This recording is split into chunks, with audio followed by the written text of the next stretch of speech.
Bonjour à tous. Dans cette vidéo, on va traiter l'activité vase et volume, qui est une activité de co-intervention entre la menuiserie et maths sciences, en particulier le chapitre de géométrie. Donc on commence tout de suite avec l'énoncé de cette activité qui est en deux parties.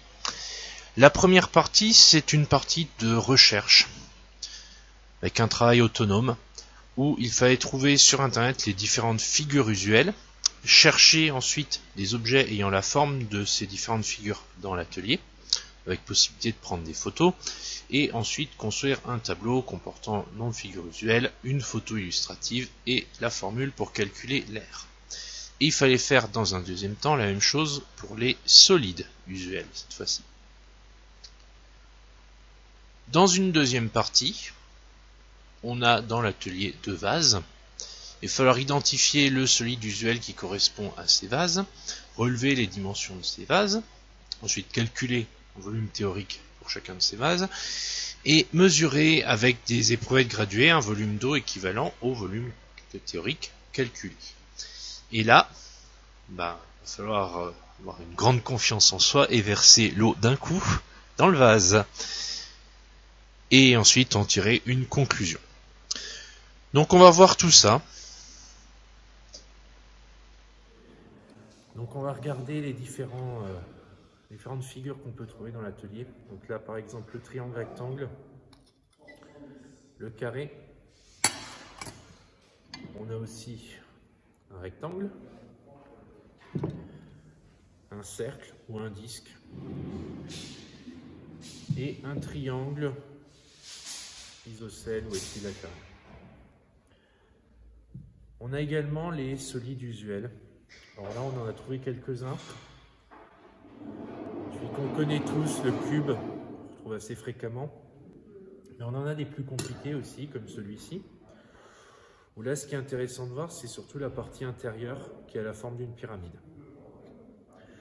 Et on a à côté des combinaisons de solides usuels où, sur ce vase, on va avoir un pavé droit, une pyramide coupée, et on a aussi des figures usuelles qui s'insèrent, donc carré, rectangle, qui permettent assembler, de former notre objet.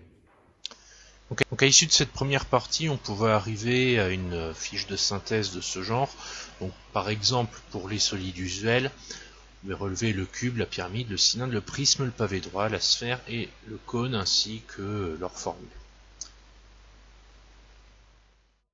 Donc voilà qui conclut la première partie de notre activité. On va maintenant passer à la seconde partie de l'activité qui est la partie de travaux pratiques. On va mettre en œuvre tout ça dans l'atelier en faisant usage d'outils utilisés en maths sciences. Donc on va voir tout ça. Donc en partant d'une situation professionnelle donnée, à savoir chercher quel est le volume à l'intérieur de ce vase, on a décidé d'un protocole qui est dans un premier temps de mesurer les dimensions de notre objet. Donc la hauteur,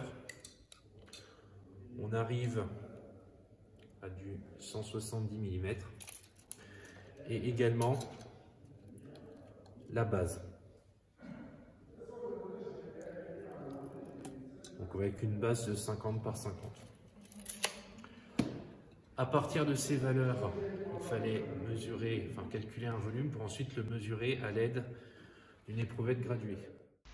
Donc pour le vase pyramidal qu'on va observer dans la vidéo, donc on prend les valeurs de la base qu'on a mesurée et on obtient 2500 mm² quand on calcule la base.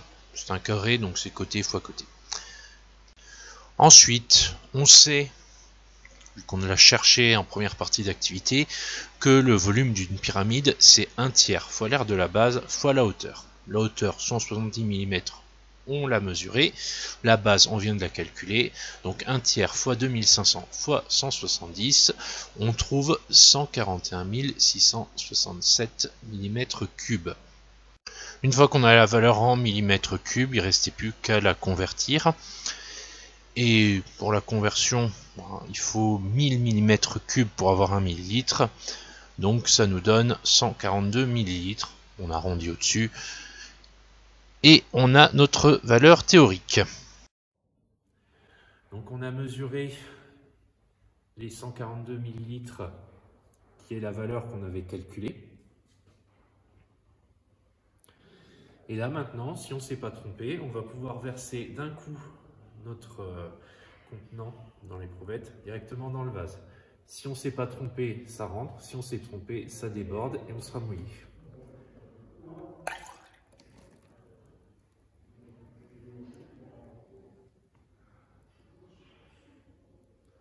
Donc là, par l'expérience, on a bien mesuré le bon volume.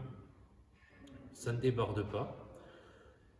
Et donc, on a bien démontré qu'en pratique, on a bien le bon volume théorique qu'on avait calculé. Pour le second vase, c'était exactement la même procédure.